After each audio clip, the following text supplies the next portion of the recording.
Please take a seat.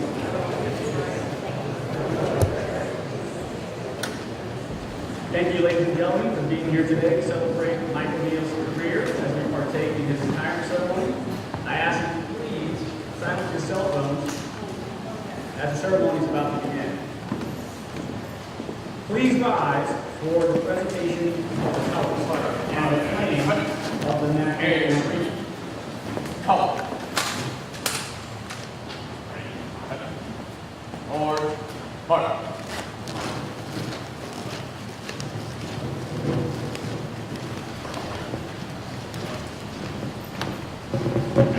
Mark. Mark.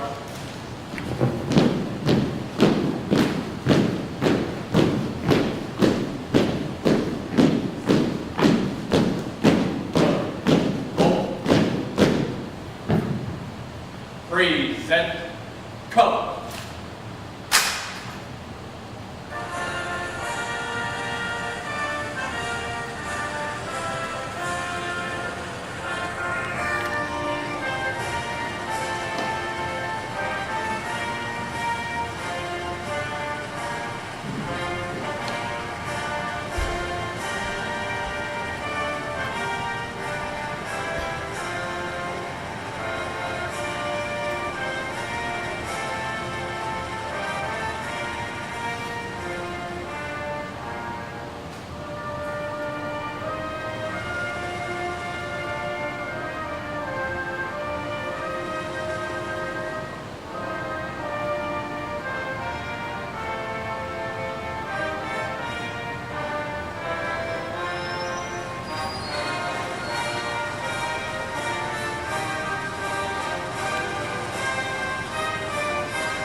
Carry. Come.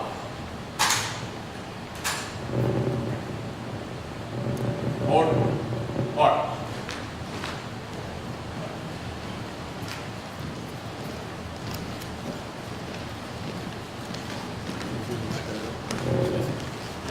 Detail. Hold. Order. Come. Ready. Cut. Follow. Please take your seats. Ladies and gentlemen, introducing the Master of Ceremony, Colonel Yates, who is the Program Manager for Training Systems and Marine Corps Systems Command, and Mr. Michael ONeal, Director of Modeling and Simulations.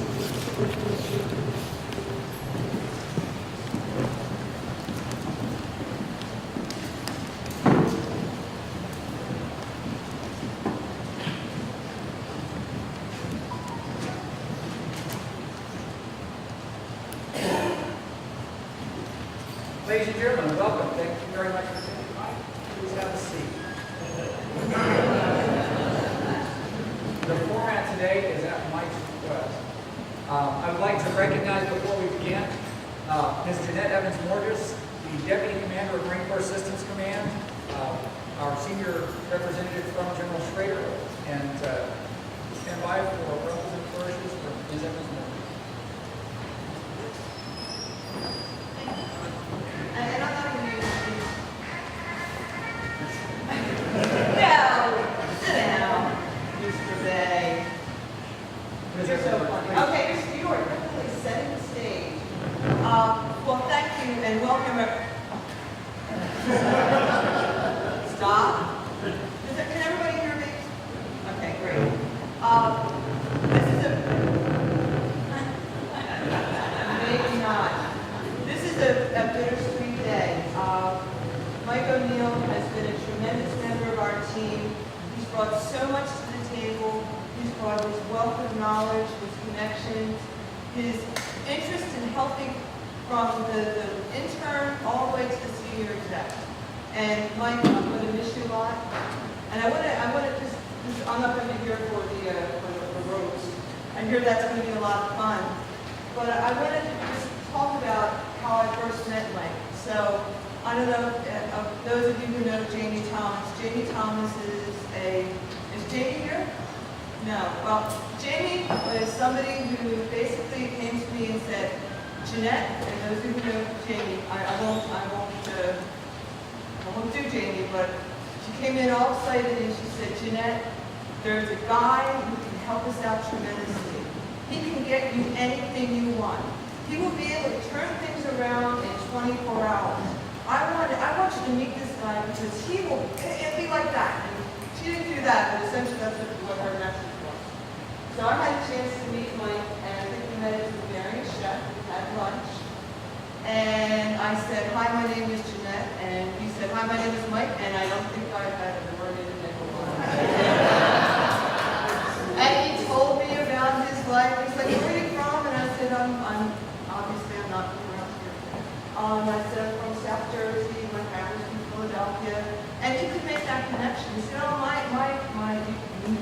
Atlantic City. You know, I had a grandmother who lived in Atlantic City, and he made all these connections. And then we're talking about the neighborhood where my parents grew up. And I think that is just indicative of what Mike's about. He makes connections. And he was able to make connections not only for the Marine Corps, but for the people within the Marine Corps, for those who are serving as well as those who are within the civilian workforce. And Mike, that's really, I think, going to be something I'm going to miss tremendously, is being able to turn to you and say, you know, I need help with making a connection here. I know that this was, like I said, a very bittersweet decision, and we're here to help you, and we appreciate the fact that what you've done and the legacy that you are leaving, I think that you set the team up for a great success. You set the Marine Corps up for great success. So thank you very much.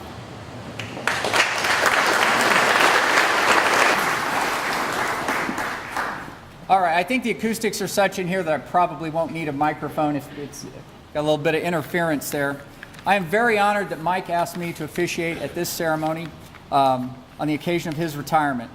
After over 35 years combined government service in uniform and as a civil service employee in the Defense Acquisition Corps of the United States Navy.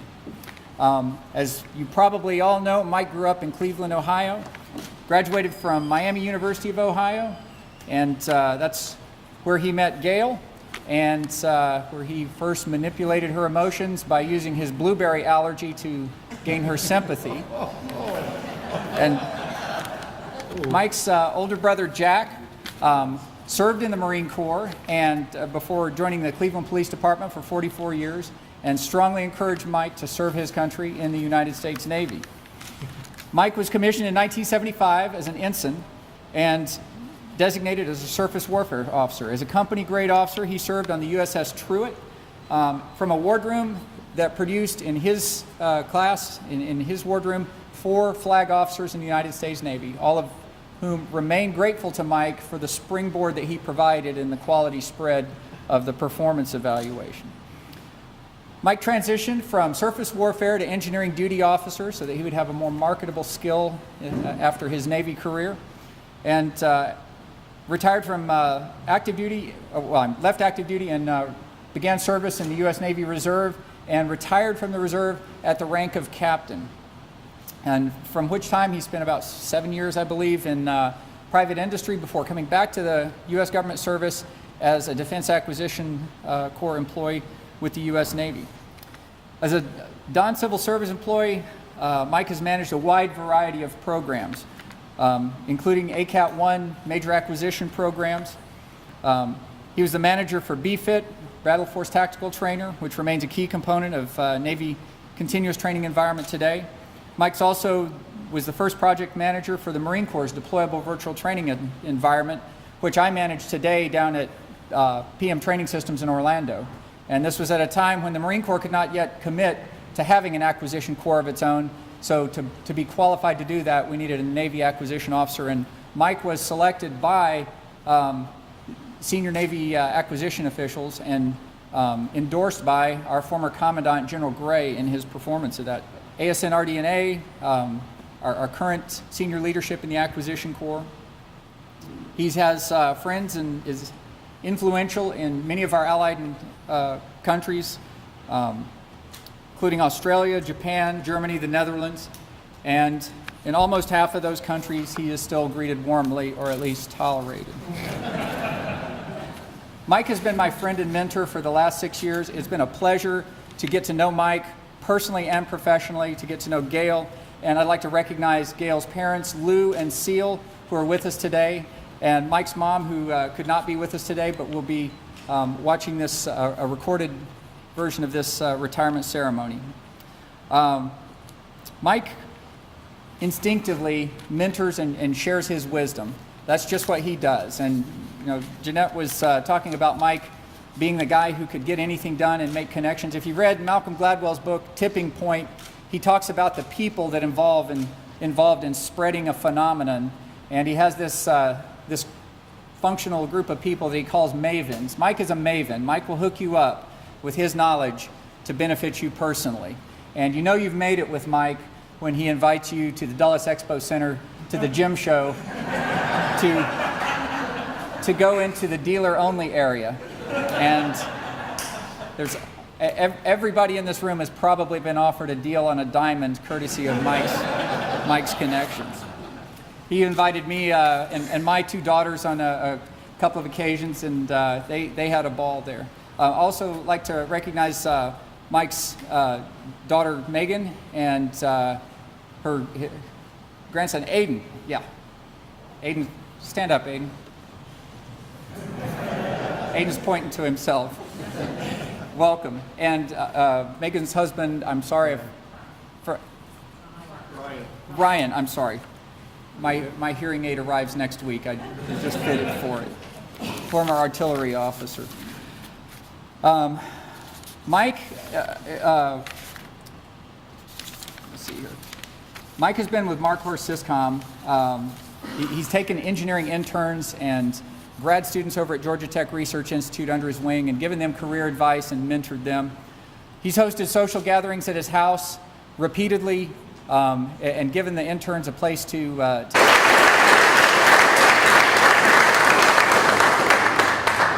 All right, I think the acoustics are such in here that I probably won't need a microphone. There's a little bit of interference there. I am very honored that Mike asked me to officiate at this ceremony on the occasion of his retirement. After over 35 years combined government service in uniform and as a civil service employee in the Defense Acquisition Corps of the United States Navy. As you probably all know, Mike grew up in Cleveland, Ohio, graduated from Miami University of Ohio, and that's where he met Gail, and he first manipulated her emotions by using his blueberry allergies and being resented. Mike's older brother Jack served in the Marine Corps and before joining the Cleveland Police Department for 44 years, and strongly encouraged Mike to serve his country in the United States Navy. Mike was commissioned in 1975 as an ensign and designated as a surface warfare officer. As a company grade officer, he served on the USS Truett from a wardroom that produced in his class, in his wardroom, 4 flag officers in the United States Navy, all of whom remain grateful to Mike for the springboard that he provided in the quality spread of the performance of that. Mike transitioned from surface warfare to engineering duty officer, so he did have a remarkable skill after his Navy career, and retired from active duty, left active duty and began service in the U.S. Navy Reserve and retired from the Reserve at the rank of captain. And from which time he spent about 7 years, I believe, in private industry before coming back to the U.S. government service as a Defense Acquisition Corps employee with the U.S. Navy. As a non-civil service employee, Mike has managed a wide variety of programs, including ACAP-1 major acquisition programs. He was the manager for BFIT, Rapid Post-Tactical Training, which remains a key component of Navy continuous training environments today. Mike's also is the first project manager for the Marine Corps' deployable virtual training environment, which I manage today down at PM training systems in Orlando. And this was at a time when the Marine Corps did not yet commit to having an acquisition corps of its own. So to be qualified to do that, we needed a Navy acquisition officer. Mike was selected by senior Navy acquisition officials and endorsed by our former Commandant General Gray in his performance job. He's worked on everything from black projects to free electron lasers to railguns to blimps. His Rolodex of colleagues and proteges is a who's who of the Naval Acquisition Corps, including our former ASN RDNA, our current senior leadership in the Acquisition Corps. He has friends and is influential in many of our allied countries, including Australia, Japan, Germany, the Netherlands, and in almost half of those countries, he is still greeted warmly for his politics. Mike has been my friend and mentor for the last 6 years. It's been a pleasure to get to know Mike personally and professionally, to get to know Gail. And I'd like to recognize Gail's parents, Lou and Seal, who are with us today, and Mike's mom, who could not be with us today, but will be watching this recorded version of this retirement ceremony. Mike instinctively mentors and shares his wisdom. That's just what he does. And Jeanette was talking about Mike being the guy who could get anything done and make connections. If you read Malcolm Gladwell's book, Tipping Point, he talks about the people that involved in spreading the phenomenon. And he has this functional group of people that he calls mavens. Mike is a maven. Mike will hook you up with his knowledge to benefit you personally. And you know you've made it with Mike when he invites you to Dulles Expo Center to the gym show to go into the dealer-only area. Everybody in this room has probably been offered a deal on a diamond. He invited me and my two daughters on a couple of occasions, and they had a ball with it. Also, would like to recognize Mike's daughter Megan and her grandson Aiden. Yeah, Aiden, stand up, Aiden. Aiden's pointing to himself. Well, and Megan's husband, I'm sorry, Brian, I'm sorry. My hearing aid arrives next week. Former artillery officer. To seek advice and learn about civil service in the Department of Defense. And he, as you know, offers advice of a personal nature as well. I received volumes of parenting advice from Mike on raising daughters. He feels uniquely qualified to render that advice. And he's probably dispensed more marriage and relationship advice to grad students and interns than Dr. Laura. Just ask any of them. Over 30 years ago, Mike became one of the pioneers in the application of modeling and simulation in support of the acquisition community and for training applications. Mike has conceived and led numerous M&S projects that continue to be employed years after they were first fielded.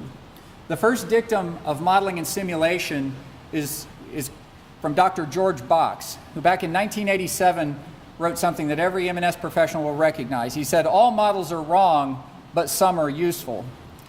And I'm not sure, I think it could be attributed to Dave Kotick, who was inducted into the Modeling and Simulation Hall of Fame earlier this year, and a friend of Mike's who sends his regards. He couldn't come up from Orlando to be here today.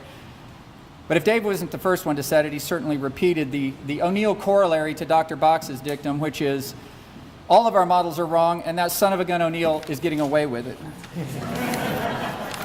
I came to work for Mike less than a year after he was recruited to this position by the former executive director of Syscom, Mr. Jim Smerchansky. And as Mike told it to me, he asked him to come to Marcorps Syscom to develop M&S tools to improve the performance and cost effectiveness of the Marine Corps' acquisition programs and combat systems, to provide new and dominant capabilities to the warfighters faster. Mike had been considering retiring from NAVC and had already turned down this job once when he attended the funeral of a Marine who was the son of a friend, and decided that he had another debt to pay to the country and serve for one more tour at Marine Corps Systems Command, which is the acquisition command most closely tied to providing tools to defeat the IED. The recruitment package that Mike was offered as a senior NH4 was a cubicle at the end of Corridor A in Building 2200 and no budget to develop M&S tools. As Mike related it, Mr. Smerchansky told him that I know how you operate and you can raise funds to deliver something good on the cheap. After working for a while with Mike, I realized that the way Mike operates is what I call Mike's M&S medicine show. I became a supporting actor in the medicine show and learned from a master how to pitch and to program managers and PEOs the use of modeling and simulation to solve the perennial challenges that faces in systems engineering and cost growth in acquisition programs. Soliciting RDT&E funding with only a conceptual storyboard takes a lot of skill to be successful. Mike put together his fundraising roadshow to places such as Potomac Institute, Institute for Defense Analysis, NAVAIR, MIBP, and used me as a pitch man to put a Marine Corps face on this since I was in uniform. I was pretty skeptical of our chances of getting any significant contributions of money for this, this proposal, but Mike had no concerns. He was confident. He said, if you've worked with Mike, you've probably heard him use the metaphor that getting people to contribute RDT&E funding requires a presentation like a burlesque show. And you could probably finish that sentence for me in Mike's voice. He said, it's not about what they see, it's about what they think they see. And I realized Mike actually believes that. Mike carries around $2 bills in his wallet. Do you have a $2 bill? Now, before I say this, Mike is kind of like a Confederate general. You can't judge him by the contemporary standards of behavior and values. I asked Mike, I said, why do you carry around $2 bills and leave them as tips? And he looked at me like I was crazy and hadn't been around the block at least once. He's like, every sailor in the 6th Fleet knows to carry $2 bills. You realize how hard a dancer will work, when a nearsighted dancer, when she thinks you're holding up a 20? The vision that Mike brought to MarCorps Syscom was for an enterprise M&S tool to explore what we call the trade space between conceptual design and to reduce the risk across the program lifecycle. Before you bend metal and build a prototype, it really helps to know whether you're on the path to success or a dead end. We have a euphemism in acquisition for programs that in hindsight we realize were doomed to failure. It's said that a design that contains components that was destined for failure contains components made of unobtainium, meaning that the design was either beyond the limits of our technology or are beyond our budget. And we have some large program failures in our recent history that won't be named across the DoD where unobtainium was the cause of that. The problem is it's very hard to recognize unobtainium when you're looking straight at it. In acquisition, it's sort of like a radioactive material, and it will kill your program if you're not careful. Well, much like Marie Curie died of radiation poisoning because they didn't have a Geiger counter, for people not in the modeling and simulation community, what Mike was trying to develop was an enterprise tool that would detect unobtainium before it doomed a program to failure. He'd seen some modeling of SysML, Systems Modeling Language, tools developed by Georgia Tech Research Institute that could be used as a basis for a near real-time trade space model that would evaluate a system design and determine whether it contained unobtainium. His idea was to create a federation of models that connected engineering performance with procurement and sustainment cost models and reliability and maintainability models, so that instead of having a bunch of modelers in engineering, cost analysis, and logistics, that you can make the models talk to each other in an automated fashion and change an attribute of a system design and see how much that changed all of its performance and the cost of the system. This was a grand vision because removing automation and removing manual human actions from this process could dramatically speed up an acquisition program. The concept that Mike had became the framework for assessment of cost and technology that we refer to as FACT. By letting computers do what they do best, we could now rigorously evaluate thousands of potential designs for very complex systems, each of which had numerous dozens of subsystems and thousands of component parts. In under 4 years from the time that Mike arrived at Marine Corps Systems Command in late 2010, early 2011, he'd taken FACT from a basic idea to a mature government-owned tool that was employed in the conceptual design analysis of the ACV program, and in 2015 received the Secretary of the Navy's Acquisition Innovation Excellence Award. Mike has led numerous other projects to provide enterprise-level M&S tools to the acquisition professionals over the past 6 years, but it would be difficult to overstate the power and potential impact of FACT, and it's a lasting testimony to the importance of Mike's contribution to the Marine Corps acquisition community and the M&S community of practice. So Mike, thank you very much, and at this point, I think we have some awards to present to you. Please.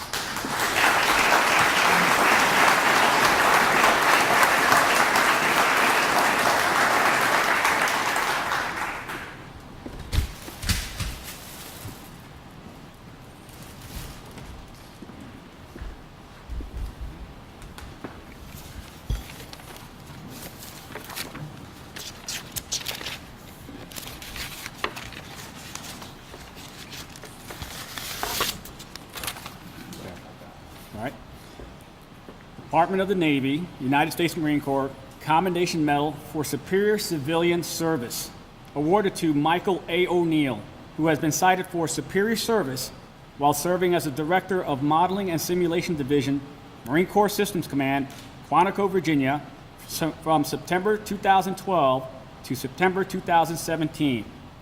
During this period, Mr. O'Neill guided the command and the program executive officers through the creation of groundbreaking acquisition, modeling, and simulation analysis tools. His efforts resulted in the command and program executive office receiving 20% of the Navy's technology insertion program for savings budgets worth over $2 million, a major accomplishment attributed to his due diligence in a period of austere fiscal constraint. Superior performance of his duties, as typified above, highlighted a culmination of more than 39 years of honorable and dedicated service. Mr. O'Neill's tireless efforts, inspiring leadership, and total dedication to duty reflected great credit upon himself and were in keeping with the highest traditions of the Marine Corps and the United States Naval Service.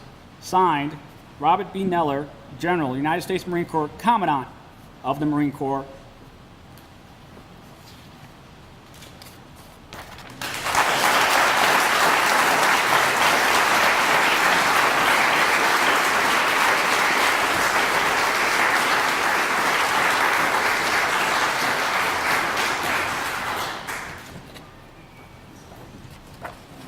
For Gail.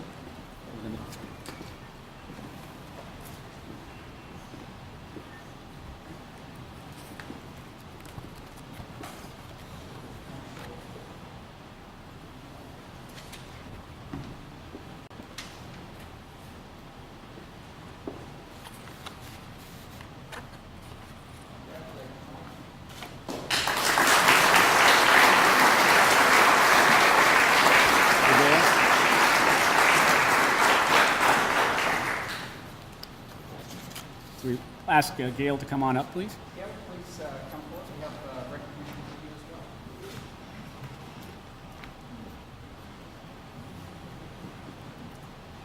United States Marine Corps Certificate of Appreciation awarded to Gail O'Neill in grateful recognition of the support you have given Michael during his distinguished military and civilian service career. Your encouragement and devotion were instrumental to Michael's lasting contribution to our Corps and country.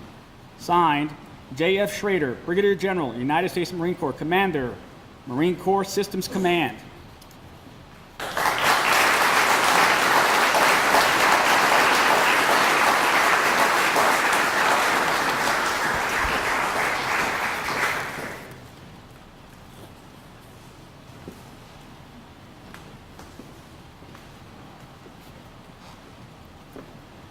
Letter. Dear Mr. O'Neill, as you complete your career of civilian service with the Marine Corps, please accept my personal thanks and appreciation for your devoted efforts. Your choice of a career dedication to serving our nation places you in a special category. You and your fellow employees have provided the strength and skill that keep our great democracy working and working well.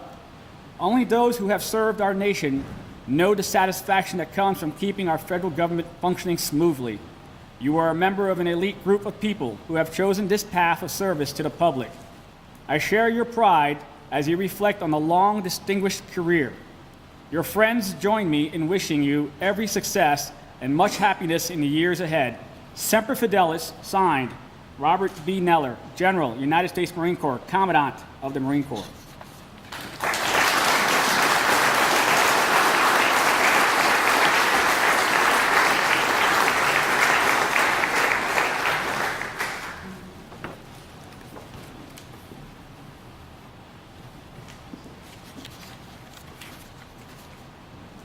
United States Marine Corps Certificate of Retirement awarded to Michael A. ONeal in recognition of your retirement on 30 September 2017 after more than 39 years of faithful and dedicated military and civilian service to the United States government. Thank you and best wishes in your future endeavors. Signed, J.F. Schrader, Brigadier General, United States Marine Corps, Commander, Marine Corps Systems Command.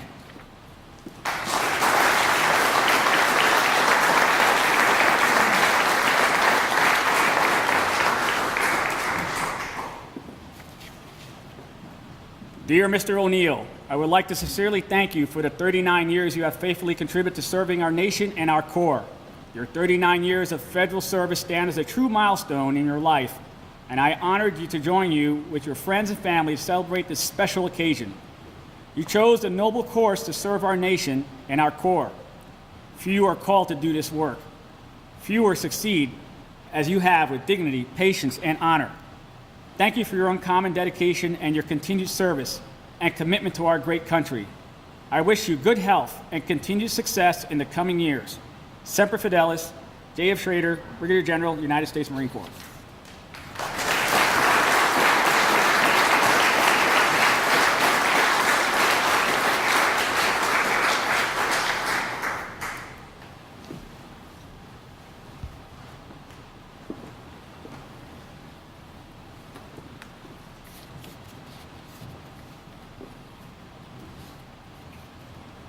The mission of the Marine Corps Systems Command is to serve the Department of Navy Systems Command for Marine Corps ground weapons and information technology systems programs in order to equip and sustain Marine forces with full spectrum, current and future expeditionary and crisis response capabilities.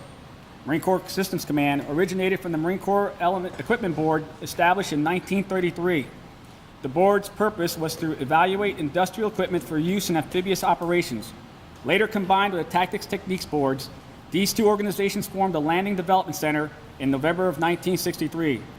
The name was changed to the Development Center. In November 1987, the Marine Corps Research Development and Acquisition Command was established. This command incorporated elements of Headquarters Marine Corps and elements of the former Marine Corps Development and Education Command. Marine Corps Systems Command today was created on 13 January 1992 from the 4 years of the MCRDAC with developments brought about by the Packard Commission, the Goldwater-Nichols Act, and the publication and implementation of the Department of Defense 5000 series instruction. The change to a systems command concept was a natural evolution. MCRDAC was originally headquarters in Washington, D.C., with the bulk of its personnel and physical plant at Quantico, Virginia.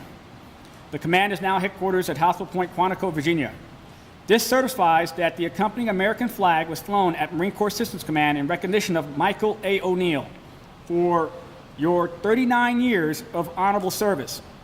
A command duty officer logbook entry has been made officially attesting to this fact. Signed, J.F. Schrader, Brigadier General, United States Marine Corps, Commander.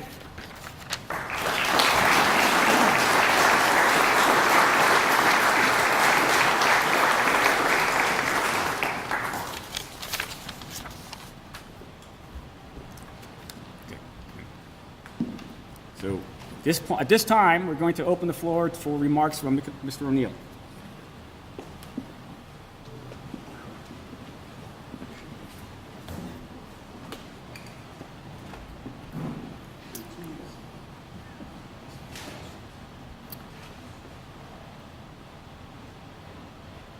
Usually I never am at a loss for words.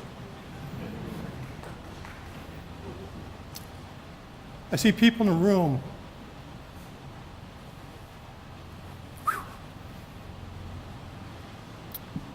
My family, my brothers, my wife, daughter, grandson. 7 years down here, I learned a lot about the Marines. Probably the most rewarding time in my entire career. I got to do amazing things with amazing people. I look around the room, but I was shaped, I was molded, I had the best advisors in the world. I look in the back and I see Jack Boyle. Jack's got a few years on him. He served on Nautilus. I think Jack would probably say I was on the Ark, but Jack was on Nautilus. I look at the two premier financial people in the entire Naval Sea Systems Command, Denny Tressler and Jennifer Fontaine. No matter what number I would throw out, Denny could back into it, prove it, and get me money. If you asked Denny how much 1 and 1 is, Denny would say, what do you want it to be? I feel a little lonely. Last time I did a ceremony like this, Denny was on the stage with me, and we were leaving the BFIT program. BFIT was something that Herb Kaler and Denny and Jim Brewer put together. I was fortunate to come along and be able to work with those guys. They were amazing people. I look at Dr. Thomas Holland, who said, Mike, you're not retiring, you're graduating. And I thought about it. I said, yeah, this was a lot longer than high school. 39 years, that's a long-ass time. I thought about what I did in my career, and it's hard to explain. What is your job? Never really could do that. And then my daughter came with me, and she came in the office. It was bring your kid to school and bring her to the office, let her see what Dad does. So I brought her in, and my boss was great, Gary Thomas, little short Gary. Gary got her ice cream. She liked Gary. She got home and said, okay, so now you know what your dad does. And she put her head down, shook it a little bit, and she goes, Mom, you know, Dad just talks to his boss and talks on the phone. He really doesn't do much. That's probably the most accurate description of what I do in my career.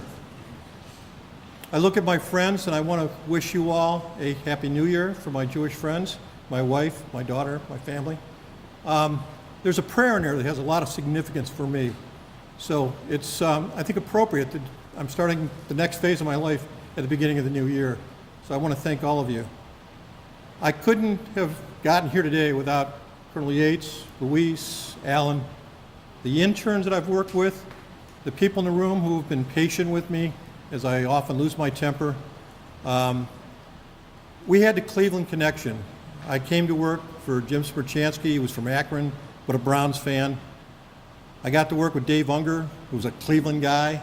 Cleveland guy got it. Dave and I kind of schemed and plotted together, and Dave was great. He goes, just don't go to jail, Mike. And I said, thank you. I've got to work on the international side, which has been wonderful, and they have pictures and video, which I think some of you may have seen.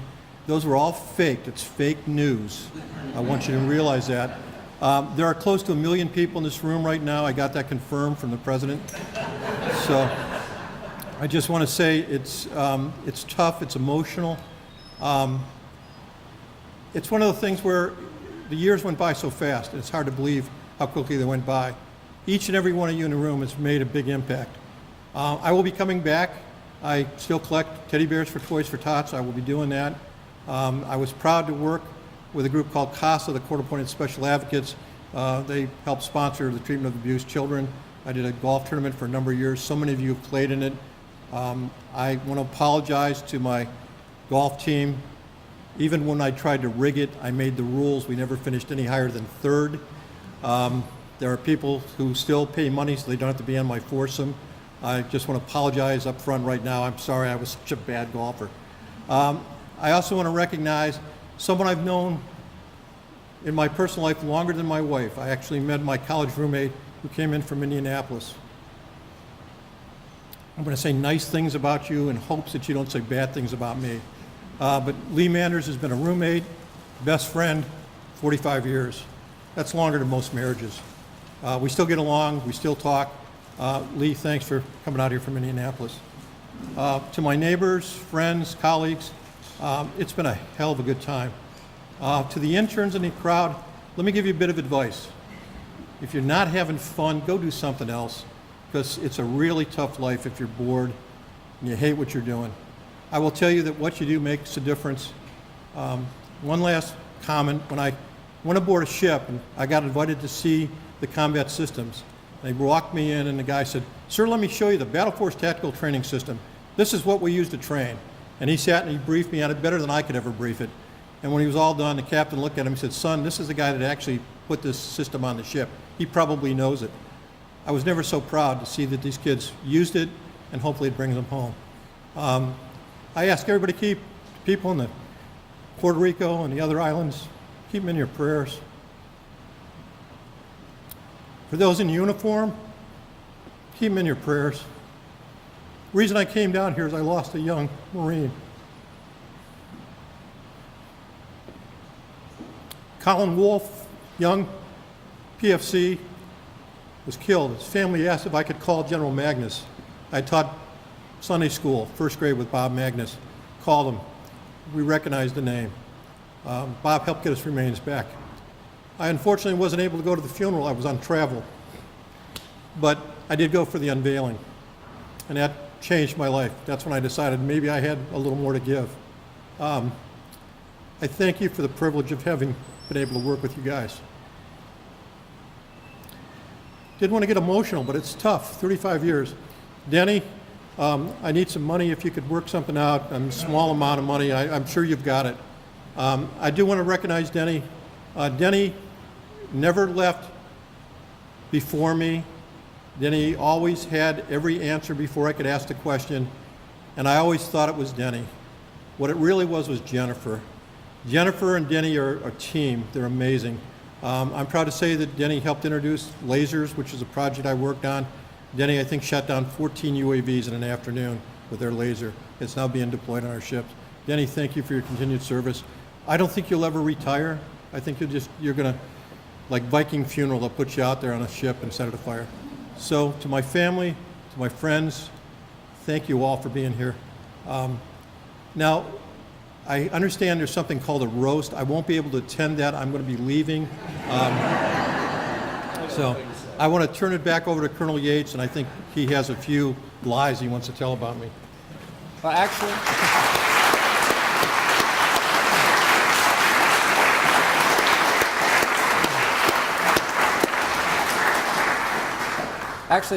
before we do that, Ms. Evans-Morges, thank you so much for being here to represent the senior leadership of Marine Corps Systems Command. I know your time is at a premium and you have other appointments, but thank you so much for being with us, and we will...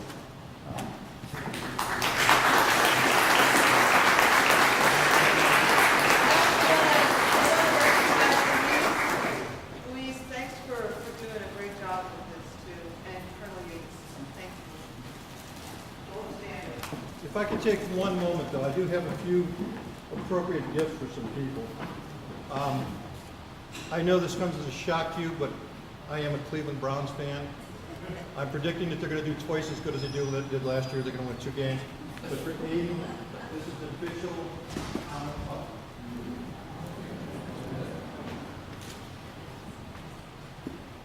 for Luis, who never really got my humor.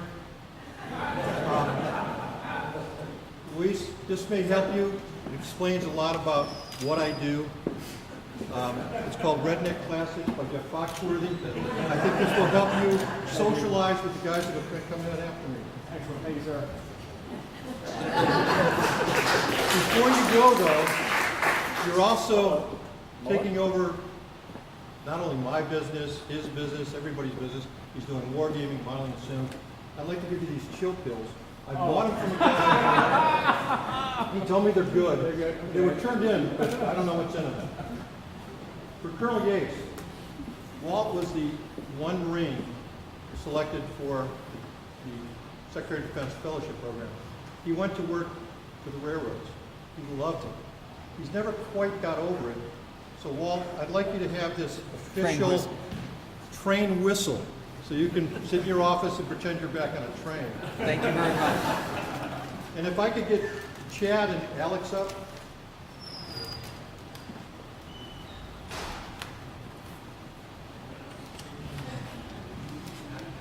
I kind of refer to them as my kids.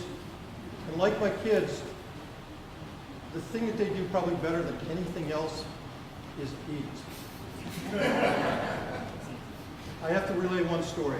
It's also a religious story. We were in Amsterdam during Yom Kippur. We had to fast. Alex did. I'm Catholic. I ain't fasting. Louise, he ain't fasting. But Alex, true to his religion, fasted. So to show our support, Louise goes, "Is that pizza? Oh my God, that smells like pizza." So we had pizza. Then we had French fries. Poor Alex was like drooling. He fasted a full 24 hours. I can attest to that. So Alex, in your time of need, I have all natural beef steak tendies. You can also get your dog. And Chad who came to my house and shared Thanksgiving dinner with us, he too is an eater.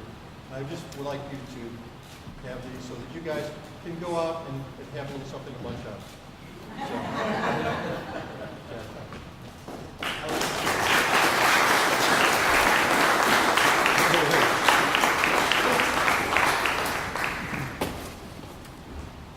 All right, so as Louise is setting up a slideshow, there's several people here who would like to make some presentations to Mike, and I believe on behalf of Admiral Herb Kaler, we have, sorry, who's it? I forgot, Jason, I'm sorry. Please come forward.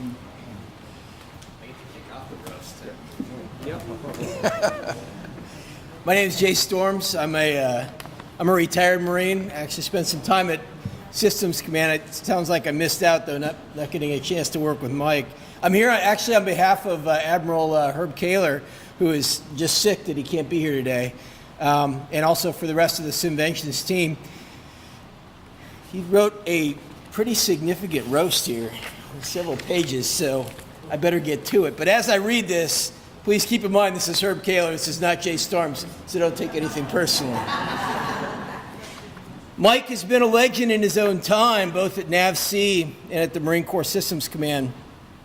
Rear Admiral Kaler thought that he had been such a colorful person in his career that someone should write a book about him. Well, back in 2008, Rear Admiral Kaler did exactly this for Mike as part of his farewell from NAVC. He made a first cut at the chapter titles that should be in the book, and provided the opening paragraphs and presented them to the crowd at his NAVC farewell. Former Commandant of the Marine Corps, General Gray, who was in attendance, thought it captured Mike perfectly. Now, as Mike retires again, Rear Admiral Kaler wanted to review some of the points from the book and then add a few more chapters detailing Mike's recent Marine Corps experience. Rear Admiral Kaler and the rest of the Simventions leadership are currently out of town. They're at an offsite. So I guess the Admiral looked around and tried to find the oldest fart Marine to be able to stand up here and present this to you all. So here I am. So here goes, Mike. In 2008, the title of Mike's book was Mike ONeal, A True NAVC Renegade. Now that he has brought his renegade ways to Quantico, it can be updated to Mike ONeal, A True Navy and Marine Corps Renegade. To give you a feel of how the original book went, it had the following 10 chapters. I'll just read the titles for you. Chapter 1, Renegade Beginnings. Chapter 2, Renegade Finance. 3, Renegade Jokes. Chapter 4, The Renegade Carpool. I don't quite understand that one. Chapter 5, Renegade Management Training. Chapter 6, Friends of the Renegade. 7, The Renegade Blimp. Chapter 8, Renegade Politics. Chapter 9, Renegade Travel, which I understand is pretty significant. And finally, Chapter 10 was Renegade Engineering. As you can see, Mike's been a renegade his whole life. Many of you can relate with some of these chapter titles and have probably have experiences that should be in the book. So I would like to share a few key passages from the book that also apply to his time in the Marine Corps. On finance. Real question here. When does 50K plus 50K plus 50K equal 50K? The answer is when Mike passes out the same 50K to each of 3 contractors.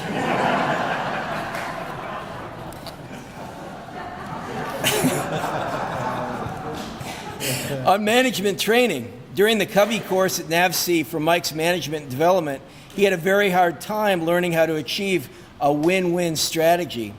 He always thought it was a double win for Mike. Also, Covey had 7 habits of highly effective people, but Mike always wanted to be the best, so he had an 8th. Mike's 8th effective habit is, when all else fails, forget Covey and do what a true renegade would want to do in the first place. On systems engineering, Mike calls himself an engineer. He likes to do his engineering on whiteboards, like all good engineers, but his real expertise is in back-of-the-napkin engineering. We all have many examples of his artwork. As a renegade, napkin engineering has really worked well for Mike because it allows him to express his ideas in a forum easily fit into his pocket and then make sure there's only one copy that he has control over. Mike seems to have continued his renegade ways during his tour with the Marine Corps Systems Command, so Rear Admiral Kaler added 3 new chapters. Chapter 11, Renegade Model and Simulation. When Mike came to Quantico, he wanted to create a bang and make a difference. He heard M&S had bombs, B-O-M, so he thought that would work for him. The only problem was that he was confusing bombs, B-O-M-B, with bombs. Basic object models are really passive concept, but in Mike's hands, they've been weaponized. For anyone who has sat through one of Mike's M&S status meetings, they have seen this firsthand. When there was a problem, Mike would toss a bomb at the group to blow up a meeting and get his point across. Chapter 12, Renegade Offices. Mike likes to have a good office so he can conduct business. At NAVC, he was used to having a large office, but when he came to Quantico, that all changed. The Marines are used to living in the field, so offices are not that important to them. To teach Mike a lesson, they initially signed him to a cubicle near the break area. Then, when he still succeeded and his program started growing, instead of moving him up to a big office, they moved him down to a basement office and added mold to make it more like a field unit. As a renegade, Mike could see the writing on the wall and took matters into his own hands. He decided to shift his base of operations to Q-Town and stop fighting the office battle. There he developed the Taj Mahal of offices with state-of-the-art labs, conference rooms, and restaurants nearby. If he couldn't beat them on their field of battle, he would change the field. And that's a fact. That's F-A-C-T for those who understand what that is. Ha, yeah, okay. And finally, chapter 13, Renegade Charities. I know Mike treated all companies like charities, always looking for free work. But for real charities, he was relentless. Whether it was his annual BFTT golf tournament or his county CASA program, he made sure all gave their all. He was gentle and persistent in his reminders, but you knew you had to give. When the renegade with the bombs calls you, you give. And Renegade Travel, chapter 14. Mike is actually only 55 years old, but he is ready for retirement because of his extensive travel schedule. He didn't care how close or how far the trip was, he was in. When his programs ran out of travel funds, he and Gail would step up to fund the trip to Tibet or Serbia to fill the gaps. I don't know what made him travel so much. Maybe it was because of his basement office. Maybe it was to give people time to recover from his bombs. But it doesn't matter anymore because now that he's finally retired, he is free to travel as much as he and Gail want. So Mike, on behalf of Rear Admiral Kaler, he asks that you please enjoy your travel. The last thing I'll say, finally, Rear Admiral Kaler and the rest of the convention's leadership want to thank Mike for his 30-plus years in Naval and Marine Corps acquisition. He really made a difference at every stop. We at Conventions are really proud to work with you and be a part of your accomplishments. We're also appreciative to you and Gail for loaning us the spectacular ship models that even to this day we've been able to display in our center court for the last, I believe, 8 years. Thank you. You made things happen wherever you were assigned, fought the good fight, and left a legacy of successful programs and trained people. So, on behalf of Admiral Kaler, I want to give you our newest coin for your collection. Thank you.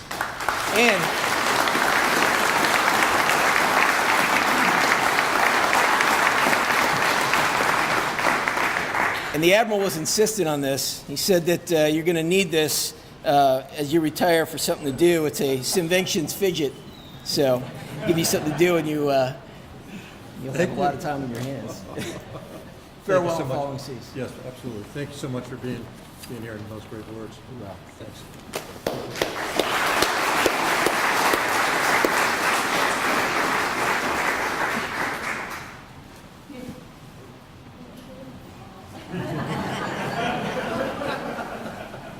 Next, I'd like to ask Ron Smith from Georgia Tech Research Institute to come forward. And Ron has a presentation to make to Mike.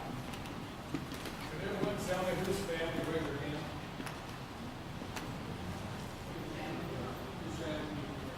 See, I didn't think you had any friends here. You might want to sit down.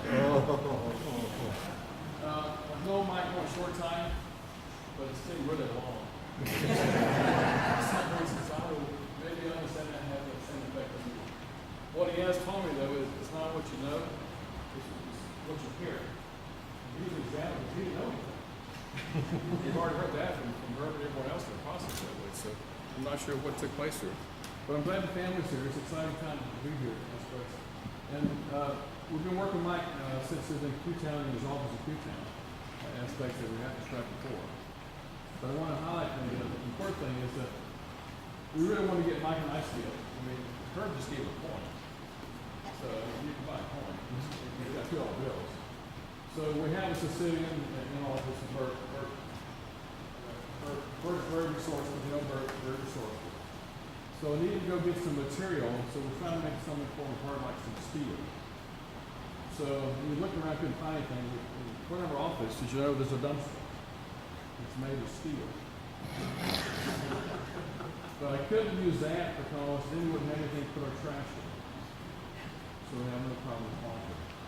So I went to an artist in metalworking in his machine shop, and I asked him that I wanted to make something to commemorate Mike O'Neal's retirement. He's retired. And so we had naval service, and he worked with the Marine Corps, and he had 35 years, and that was his name, and there was something about that. So we created something like that, and he came back, and I asked him, what would it be? And he described it. You know, when you picked it up, Bert, can you and Larry help me with this? But the issue was, it came out looking more like something that you'd put on a gravesite. And I said, he's not dying, he's just retiring.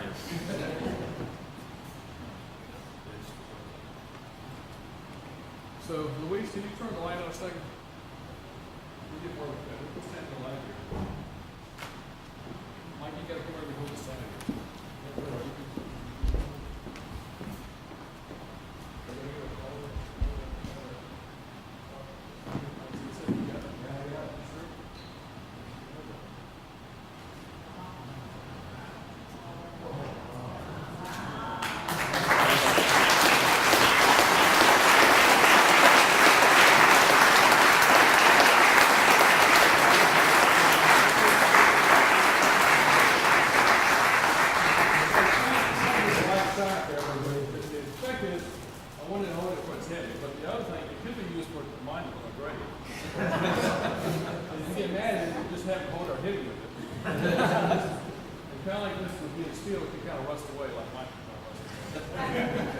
But you want to show, no, you might keep coming down, screw you, Mike, you hold one in. You hold the ring in. So like any good patch, it's got to have certain qualities.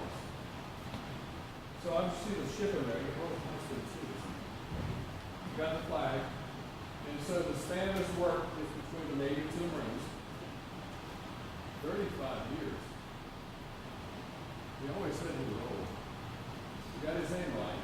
But we had to have the fact logo up there to get the facts. So this spans the naval to the Marines, the back. from Quantico to Japan process. Very much your time.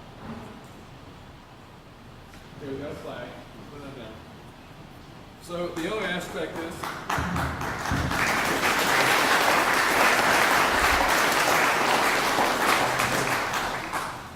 you were there when it was Congressman Whitlam as our grand opening. So we have a flag, but this was flown over the Capitol. So federal preempts local. You guys know that. So this is flown on 9/11 this year. This is certified that the company flag was flown over the United States Capitol on September 11, 2017. At the request of the Honorable Robert J. Whitman, Member of Congress, this flag is presented to Mike ONeal for 35 years of unwavering service to the Navy and Marine Corps. We salute you for always making a difference, for having a vision, determination, and a voice when others did not. Mike always had a voice. You have a path behind. You leave a path behind for others to follow. Salute to that.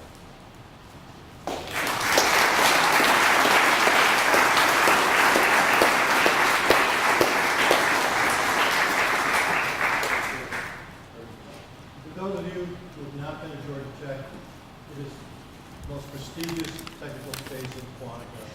And the success we've had would not have happened without the support of Ron and And the one thing I hope is he doesn't have a video of me trying to get to my car on the floor. Oh yeah, we had that aspect. I have $2 for that. Being innovative people as we design things at Georgia Tech. We had the streets of Quantico flooded because the rain got filled with leaves, filled with water. So Mike had to go to his car. So he had his boots. So we had about 8 inches of water in parking lots. So he put on garbage bags at each leg. Tied and walk to his car with trash. However, that was an email that got hacked by the Russians because we put the Hillary. There's your money back.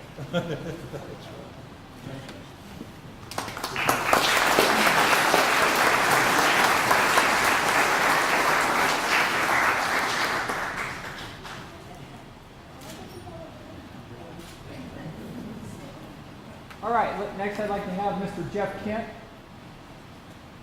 come forward. Sit down. Yeah. I'm sitting down for this. So I first met back in 2001. I was working in Panama City, and he was the program manager up in NAVC. And Mike had a propensity to exaggerate things. So I wrote off to the Office of Records Management and got your PERS 41 file on your Navy career. And when I looked through it, it was full of a whole bunch of irregularities and incorrections. So I've attempted to correct it. I don't want to walk you through his PERS 41 file. You can have your file. I don't think they need it anymore. So I also wanted you to know he got a corporate sponsor. He actually spent enough time in the chow hall in 2200 that they refurnished it based on your contributions. So first of all, Mike's a little older than he pretends to be. He's not 55. He actually graduated back in, I think it was 1875. It's not the University of Ohio. He went to the Seaman Institute for Irish sailors or something like that. And he got his degree in sail making, right? So obviously he joined the Navy, right? So he's an ensign, joins the Navy. Oh wait, that is not your first ship, Mike, and that is not you. See, I told you his file's a little jacked up, so let's go out to his first ship. There we go. Now, Mike's a propulsion engineer, right? It's kind of missing his propulsion, so it's off to the yard for an overhaul. All right, so next slide. Wait, Mike, that's not you either. That's Ernest Borgnine. Mike's got his ship fixed at least. He's still idle though, he's not underway, so hey, at least he got up and got a promotion and got you out of the yard. Alright, next slide. Alright, Mike makes yeah, that's not captain either, right? Alright, so here's his real first ship, and as I like to tell when Mike was in the Navy and the propulsion officer, when the captain said make 5 knots, he goes, raise the mainsail, And when they needed auxiliary propulsion, of course, he went down to the bilge and lowered the oars. Okay. So he got slated for command. He said, wait, Mike, come on, this is not your commanded sea ship. And that's not you. Do you recognize the Oh, yeah. Okay. So believe it or not, actually, that is Mike's first skipper, I believe, on his first real ship. No, I- Anyways, no, Mike, you didn't get a cruiser, that's not you. So this is Mike's first commanded sea.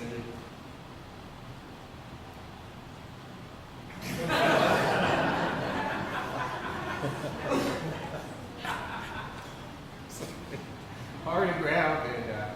So after that point, CNO decided that's enough sea duty for Mike. It's shore duty time. This is how he ended up at the Navy Yard, right? Let's go on, next shore duty. So here's Mike in 1917-ish on the production line. Oh wait, Mike, come on, you're working hard again.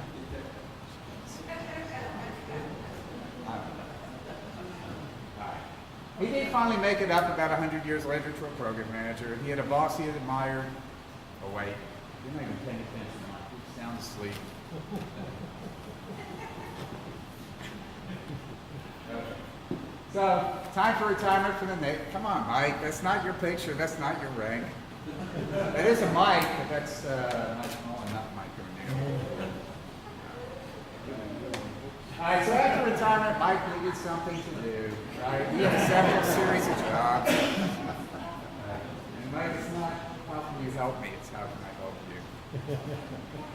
And McDonald's just, sorry, the mall Santa. All right, so these are actual photos of Mike hard at work in between his Navy career and his next career. Okay, so now Mike, he does get another job. He actually, he's down on the docks of Q-Town. He's just dreaming away. He remembers somebody he met when he's working at the Navy Yard.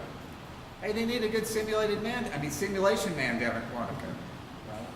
So that's how Mike ends up here, loving the place, right? And hey, in his thing, he got a couple of awards.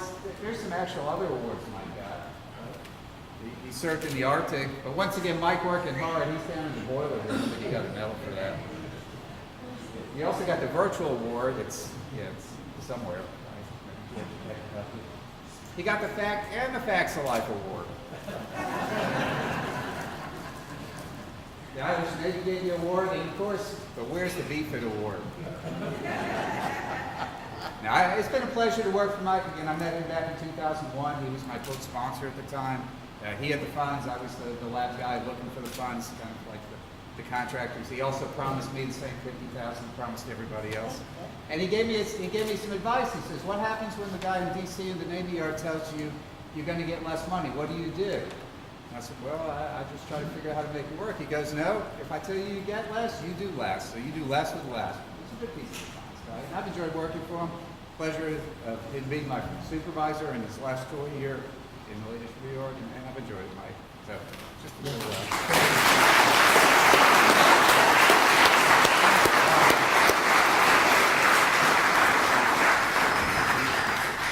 Okay, I believe our next tribute to Mike is from Mr. Leon Galley. And he is joining us by Skype. Are you with us?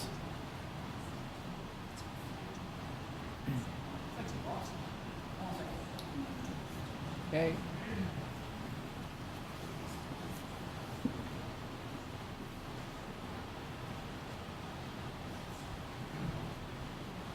Feel bad for the poor photographer.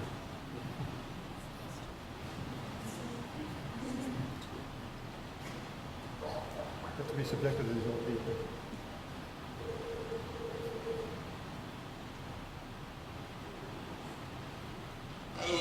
Hello, Leon. You're talking to the entire audience here. How do you hear us? I can hear you fine. Excellent. So I'm going to go ahead and put up your slides, and you're going to be talking to Mike and the entire audience. How are things over there in the Netherlands? Great, thank you. Excellent. Is it possible that I can see the slides myself so I have a clue where I'm at? Sure. Let's go ahead and share the screen, and you should be able to see everything. All right? Yeah, so master of ceremonies, how much time do I have? As much as you need. Are there any more speakers? Yes, there are a few others after you.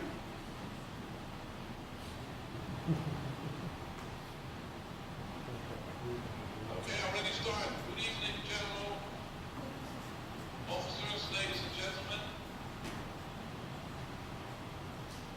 Can you come back to the beginning of the presentation, please?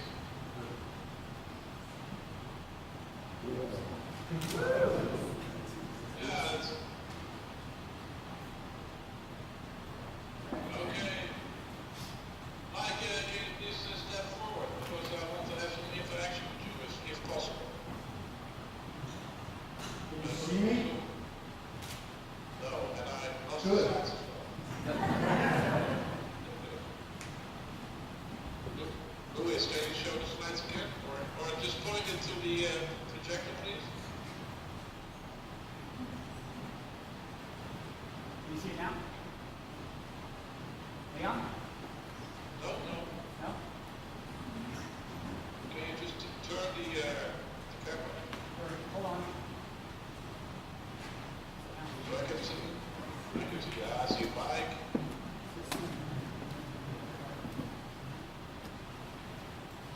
Hello, Mike. Yeah, how are you, sir? I'm fine. I'm here to spoil your party.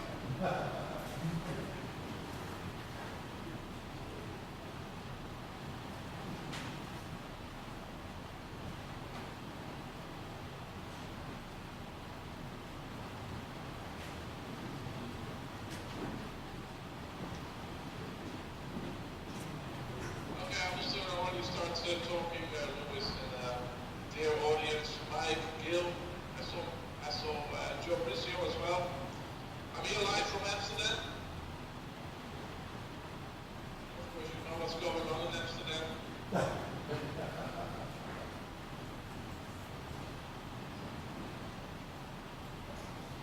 It's great when technology works. The Dutchies, they're so far behind the technological thing. I thought we were with the direction of modeling a simulation. We're still struggling with the IT.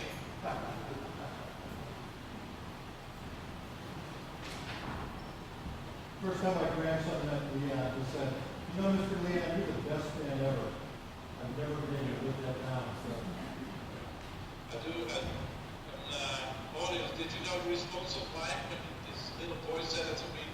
The kid must be out of his mind. Hey, Leon, so go ahead. Just tell us which slide you want us to go to. Yeah, but if you just turn it, I can see Mike in the slide as well. I would prefer that. We can't do that because as soon as we put the screen on full, it takes up the camera. So you can't do both. Just tell us which slide you want and we'll go to it. Okay, are we over the slide left to that? You're on slide 1, which shows all the static. Okay. So I'm now coming in. This is Amsterdam, the next one. Okay, slide 2 is 2 of 76. I will accelerate. You see the slide of Amsterdam? Yes. Can I have the next one? I'm in this little internet cafe and also this coffee shop. And you know, in Amsterdam, they don't sell coffee in coffee shops.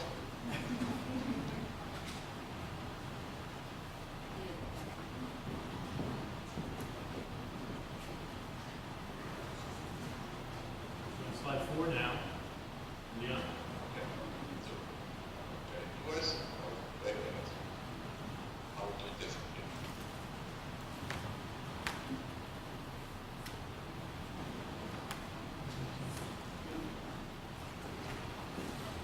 Leon, you there? Yeah, I'm still there. Okay, waiting on you. Okay, yeah. I just put slides forward. On slide 4 right now. Okay, you see the 3 guys? Yes. Okay, that is we're synchronized again, and thank you, Louis, for setting this up. And again, this is that's me and Mike ONeal, and we're here to spoil your party. And Mike requested the roast, so we call this roast the Mikey Leaks, and it's not my presentation. They set me up to give me this presentation.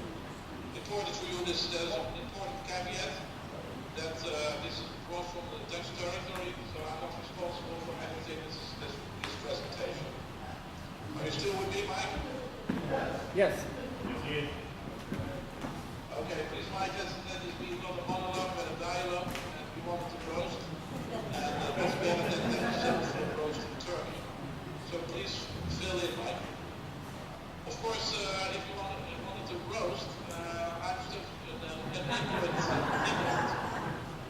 Dutch guy, so I didn't have a clue about the roast. So if you talk about the Dutch roast, I was thinking about the Dutch oven. But probably that was not what you were referring to. So I did some literature study. What's an American roast? And I looked at the amazing Pamela Anderson and also the Charlie Sheen. So that's about the level we're going to get in this roast. I understood from the roast that first you had to find some information. So I sent out a request for information to all the people we know. And they asked me, can you send me some incriminating material? So my request to all the people is stop sending me more information. I did the analysis and I looked at Mike, is he a corporation partner? Is he a diplomat? Is he a ladies' man? What about his languages? Is he a connoisseur about food? A dedicated worker? Or is he a really bad guy? Corporation partner. Look at this. This is me. And these people note where is my hair after the cooperation with Mike. And Mike said to me these nice words, and I still don't know what they mean.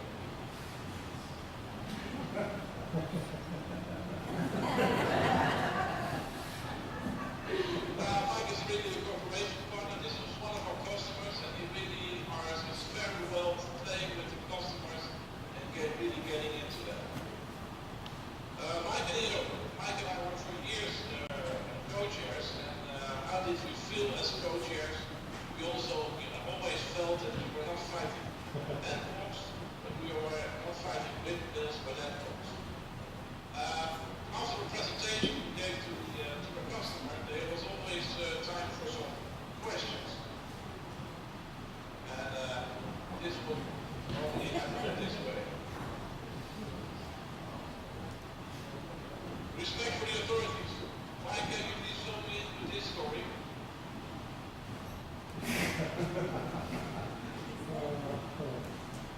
That was red pants. Yeah, that was Mr. Red Pants. He was the representative from the UK, and Mike always told me, we always kicked kids with red pants in our house. This is also respected. Another Scottish representative, he refused to sign our project arrangements, and still he did show up in our next meeting, so we kindly asked him to leave the room. Mike, do you know the story about this picture? Oh, God, yes. That was Canada. Yeah, that was Canada, Nova Scotia. We were over for a weekend and we did some touring around. And there was a proposal from this German representative to go for a walk. And you were not really in for that walk. You didn't like to go for 10 takes. And again, you're saying. Some questions, Mike. Do you still have the answer for this? What do you have on your lid? An empire. Yeah, what's the difference between roadkill and a death? The skid mark in front of the roadkill. Yeah. And then Pock was the international head for our international program, who we didn't really like. Okay. Bring me back to the scene in Paris. There was a guy presenting with a very soft voice, and you were doing the translation. Can you repeat that, please?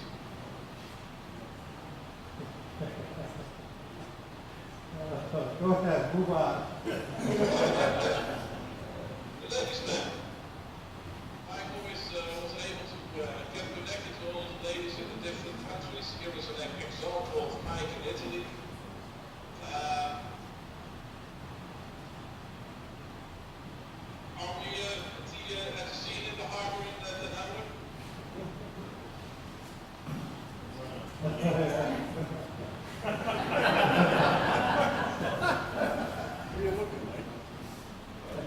peas.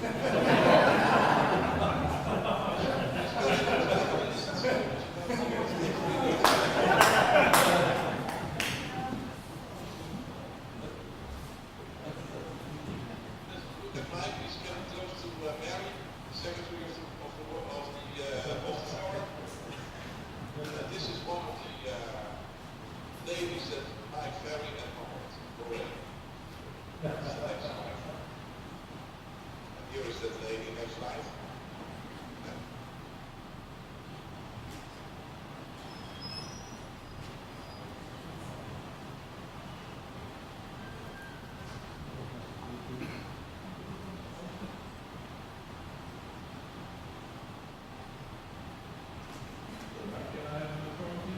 Yes, go ahead. Okay, this looks like an interesting scene, but be aware of what's going on. And Mike, you have to say the words. Yeah, reachable woman. But we're next. We should be on the stairs. Okay.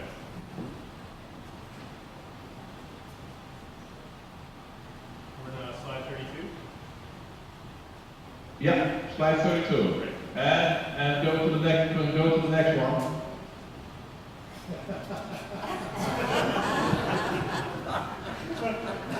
Next please. Next.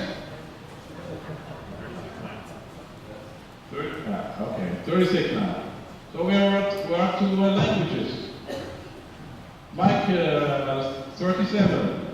Mike is always has an idea that he is really an Einstein in languages, and I'll show you some examples. 38, please. And then 39. 40. Yeah.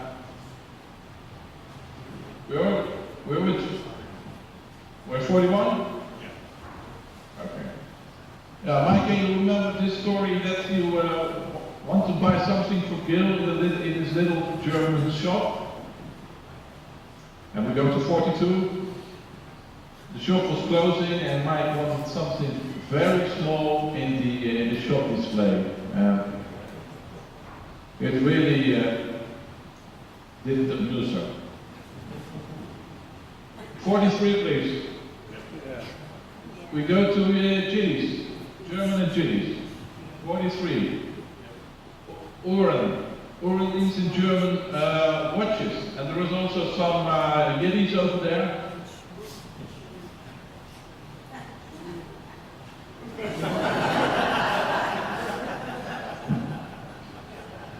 Okay, next. 45, we're going to Connoisseur. And Mike was always in for a barbecue. I think this is in Denmark, yeah, on the beach, and at least you couldn't say for Mike that he's a backstabber. We go to 47, again killing your lobster. And 48, this is one of his favorite partners. Mike, you still remember Tim? Oh, absolutely. Okay, we go to 49.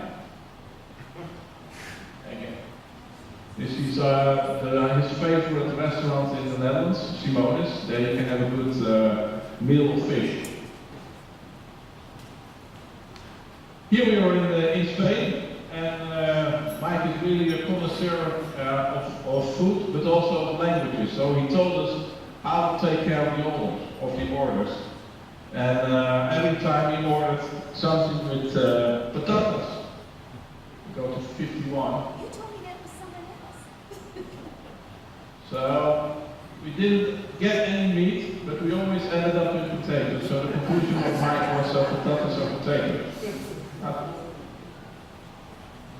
I think he's quite right. Then we have the story of the delicacy in the Netherlands. We have a thing that we call zoethout. You could translate it into sweet wood. If we go to 53. Mike is really enjoying this. 54.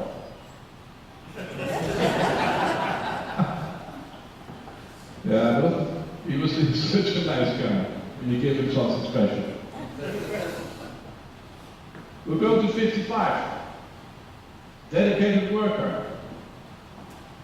56. This is one of the encounters we have with the N-box. In front you see our lead system engineer. And he, 57.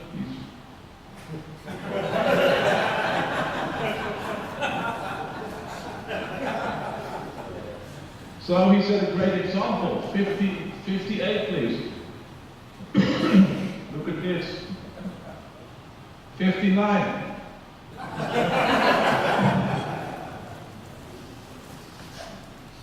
Okay. 60 please. Is he really bad? Yes. 60. 61. Of course you know this movie from Quentin Tarantino. And one day they showed up again in 62 in Seville.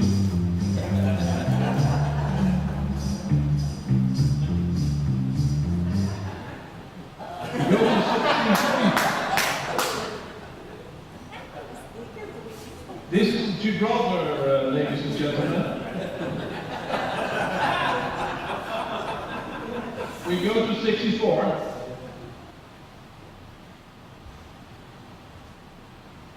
So that was an exciting scene. We are at 64 now, so we can go to 65. And 66. That was happening. 67, please.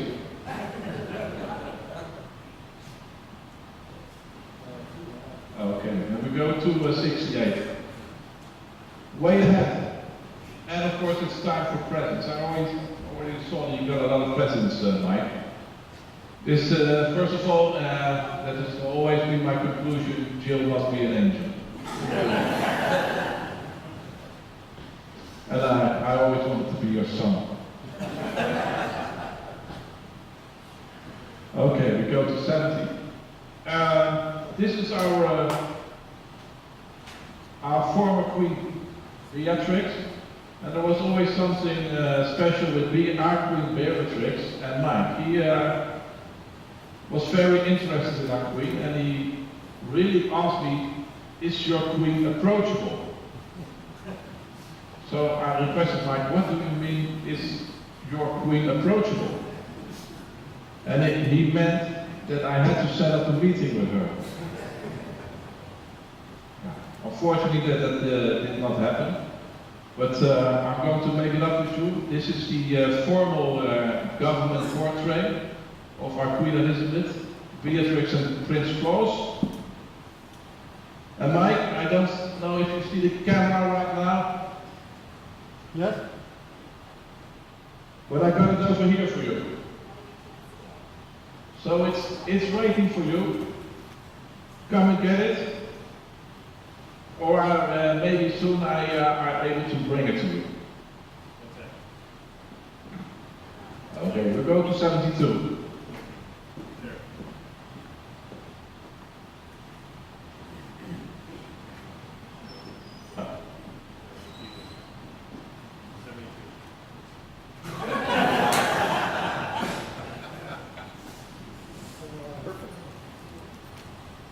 Good likeness. 73. Okay, Mike, I wanted to thank you for the great years together, and I really wish you a very good retirement and some peaceful years with Gil, of course, and your family.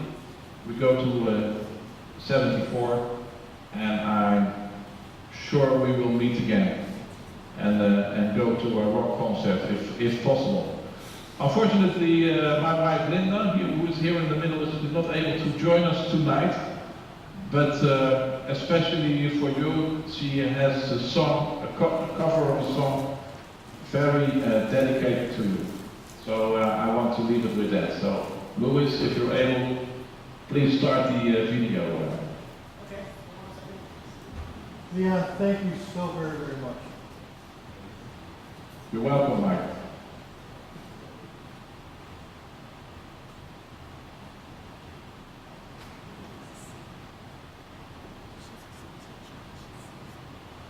Mike, congratulations on your retirement. This is a song special for you.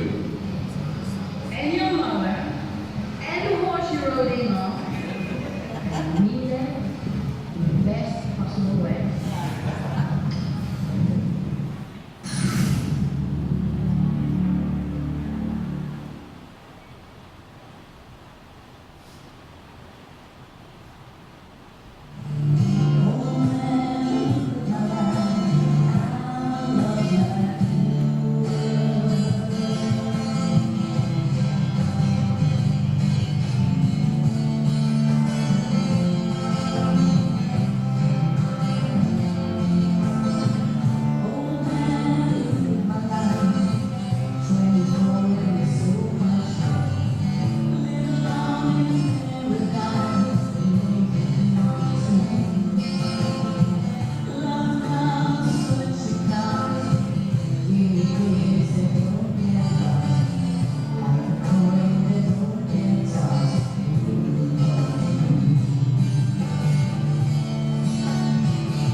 Master of Ceremonies, I give it back to you. All right. Ladies and gentlemen, we have been joined, as I've said earlier, Mike has friends in very high places, by the 29th Commandant of the Marine Corps, General Alfred M. Gray, who is with us. Commandant, we are honored and pleased to have you. Thank you so much for being here.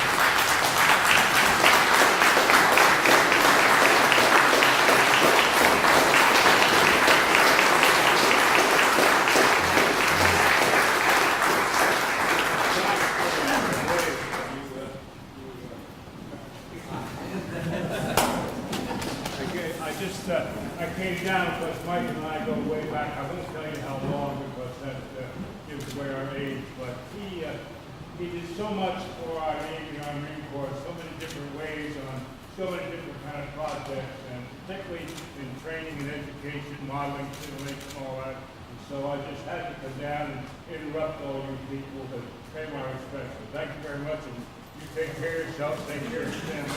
God bless you.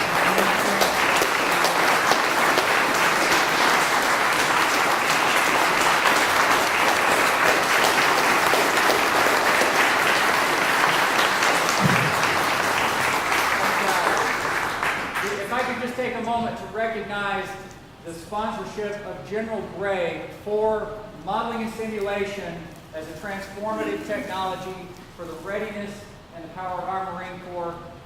Were it not for his vision and emphasis on training Marines to be the absolute best possible with every tool available at our disposal. General, you have shaped the Marine Corps for decades after you were Commandant. Thank you so much for being here, General. Thank you, Walt. You set it up.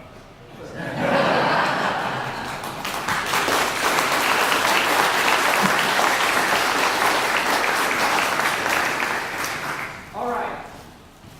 I believe there are some other people who would like to make some comments about Mike. Please have a seat. We do not. Leon was the last. Okay. Last one that we had in an order. Please come forward. Yeah, as usual, I did not get on the schedule, of course. So, for those of you who don't know me, my name is Marty Irvin. I work at the Naval Surface Warfare Dahlgren Division, Combat Direction Systems Activity, DAMNAC. So, Mike's been a longtime friend of our organization. We've gone through many different name and acronym changes, which I'm sure he can probably count and actually remembers all of them.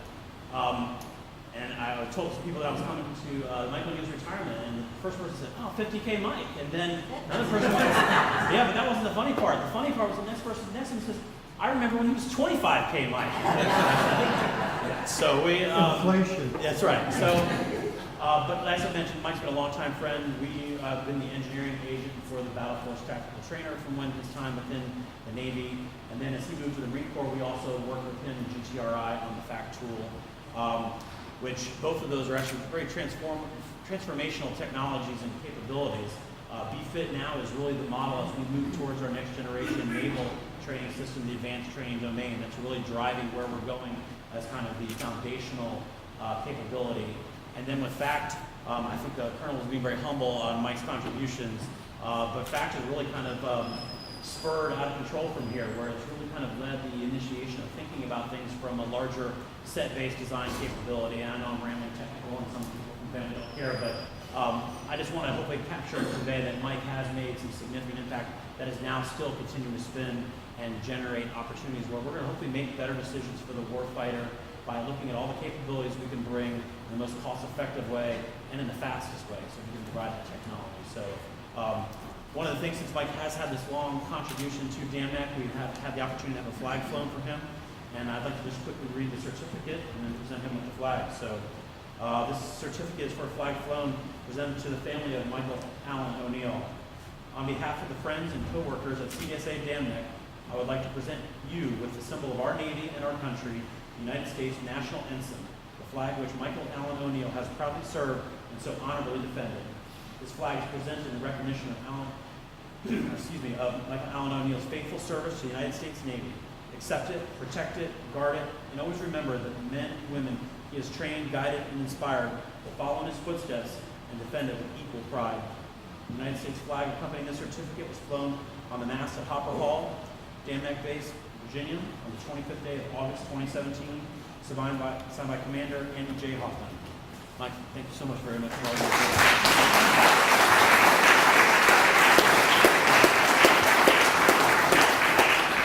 This is a very special flag. 1975, I reported as an ensign my first duty station was DAMNAC, Virginia. I had a dog and stuck it into the DOQ.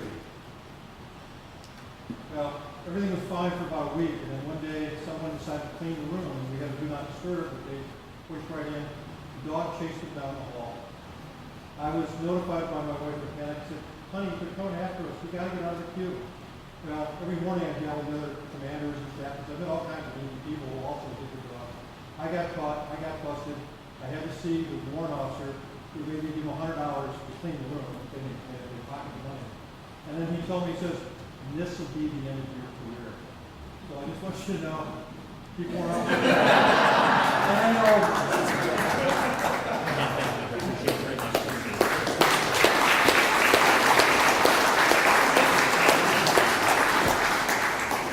Does anyone else have a presentation or some recollections of Mike that they'd like to share? Aiden? Uh-oh. Speak loudly. Well, I just wanted to say that my people is a very great man and he's done some very nice things, and I hope I can be just as successful as him.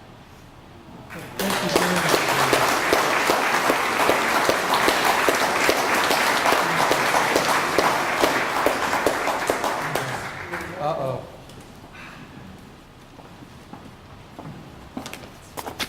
Hi, my name is Lee Manders, and I came from Indianapolis for this special presentation. Wouldn't have missed it for anything in the world. Mike and I go back to when we pledged the same fraternity together in Miami of Ohio in, I guess it was 1972 in January. I'm not going to talk about Mike's career because obviously you guys have done a great job of that. I think he, in his formative years at Miami of Ohio, was a different person.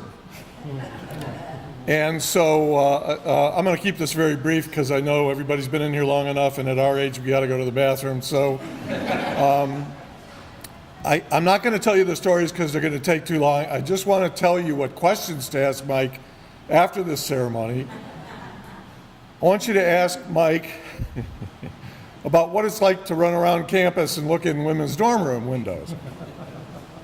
I want you to ask Mike what it's like to have an alter ego named Carlos, who speaks with a fake Hispanic accent in an effort to try to pick up girls and other weird people on Oxford, Ohio's High Street. Mike was a champ at that, and I got to play his straight man, which helped me too. So that was always nice. I want you to ask Mike what it's like to attend a fraternity party where he almost gets thrown in jail. I want you to ask Mike about the night before his wedding. When his fraternity brothers and I almost accidentally killed him when we threw him in a washing machine box that we found on the side of the road and threw him in the swimming pool at the hotel, and he almost drowned. And then a couple of hours later, he was passed out in the shower because he was so wasted. And he asked him what it's like to be drunk and lying on the floor of the shower for 2 hours the night before your wedding. That wasn't easy. That was we took pictures of that, but that was before digital, so I don't know what happened to those pictures. So, you know, Mike's a little bit of a strange character. You've seen the professional side of him. His family, of course, knows him for some of his antics outside of the profession. We've all been thinking about and Mike has been doing a lot of thinking about what he wants to do now that he's retiring from civil service. He's had a great 39-year career in and out of the military. He's been a contractor, he's been a civilian employee, he worked in private industry. Of course, we've heard about his Navy career as well as his Marine Corps career. And he's just done a terrific job. And I know Mike is eager to continue to serve in some capacity. He's a people person. He wants to work with people. So I got him this gift. I wrapped it in duct tape because I know only the best for Mike. And I want you to use it in good health for his next career. When I got off the plane yesterday, I stopped and got him a job at his next job, the Manassas Walmart. Thanks for put this on.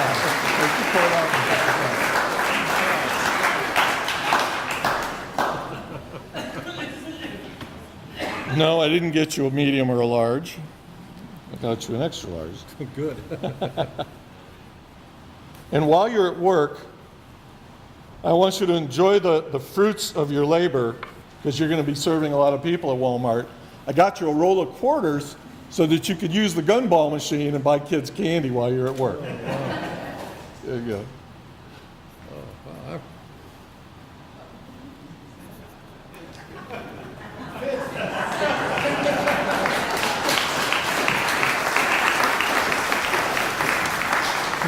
It's even got my name. I love you like a brother. You're a terrific guy. You're probably one of the most. Here's the damn quarters. I'm taking a quarter. One of the most accomplished people I know, and of course, one of the most accomplished fraternity brothers that we have. You've just done a terrific thing.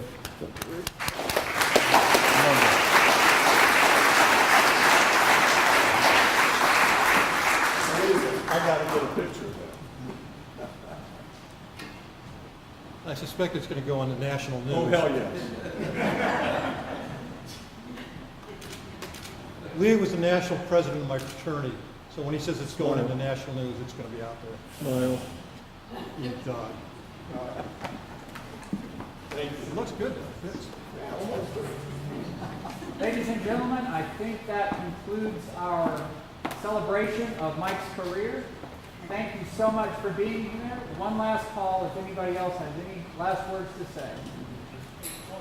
So, I want to say something. I want to say thank you, Mike. We had the pleasure, I have the distinct pleasure of working with you for over 4 years now. And for the audience at large, we talk about the Marines leadership. And what the leadership is that and what does it represent. When I came on board, I talked to Mike. The first meeting was, hey Mike, where we're going to go, what's our next meeting, where we're going. He gave me an idea, and I was on it. I had plans, policy, procedures, slides, executive level. And I go, Mike, we're ready to go. He says, Luis, go eat breakfast. Okay, so I do that. We go eat breakfast. We never talk about the topic. Like, we're going to go brief some executive level folks. I'm kind of getting worried. Mike is calm. We go into the meeting environment. I got the slides. I got everything ready to go, and it's all informational, conversational. One slide, about 50 slides, only one slide was ever used.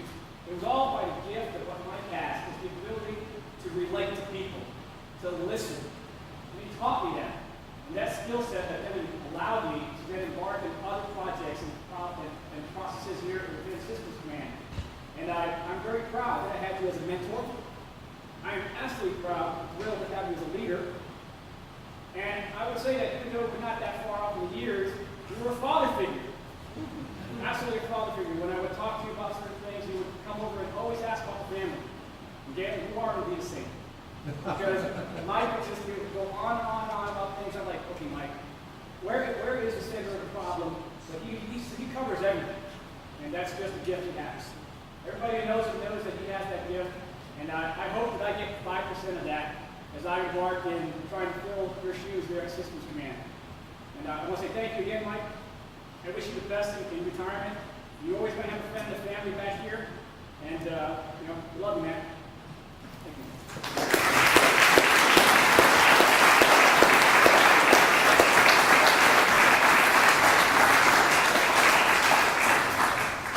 I promise you a retirement like it has never been before. From the Netherlands to Louise, to my best friends, family. Again, it's the start of a new year. I wish all of you well. Please join my family, my wife and I. El Paso, food, drinks, it's all on me. And I just want to thank all of you. General, if I could just introduce my grandson and family to you. My brother, the Marine, I know would be honored. I am honored to be here today. Thank you for being part of this. He's a role model and a mentor. If you get to the Pentagon, whenever I ask him, I said, could you photograph him? His is in his family uniform.